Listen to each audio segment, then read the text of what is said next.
addu'a ta gaba da ake wa mara lafiya ta 148 as'alullah al-azima rabbal arshil azimi an yashfiyak. wannan sau 7 ake wa mara lafiya. hadisi Abdullahi dan Abbas ne shi ma.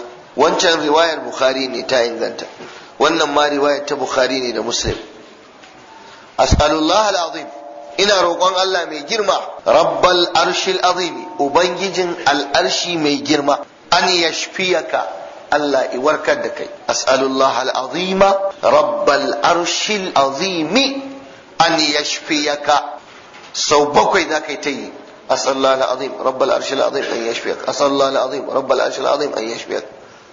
malamai suka ce an so ka taba mara lafiya kamar kana taba da kafarsa ko kuma kana taba da jikinsa, ka ne masa addu'a. in namiji ne, in mace ce kaka je ka taba matan mutane kana mata addu'a. yawwa ai gaskiya ne, kar wani ce ya je ya sunna ka taba yar mutane. yawwa wanda Allah ya faɗa cewa babu wani bawa musulmi da zai je gaida mara lafiya in yayi masa wannan addu'ar illa afahullah, face Allah sai mai afuwa. idan kuma ajali ya zo to zai samu rahamar ubangiji. duk wanda ya je wa dan uwansa wannan addu'a, annabi sallallahu alaihi wasallam ke cewa Allah zai bada lafiya dan albarkacin wannan addu'a. ɗaya kenan. idan kuma ciwon na ajali ne to zai samu afuwar ubangiji a lahira. kaga wannan yana da kyau, riba ce ke.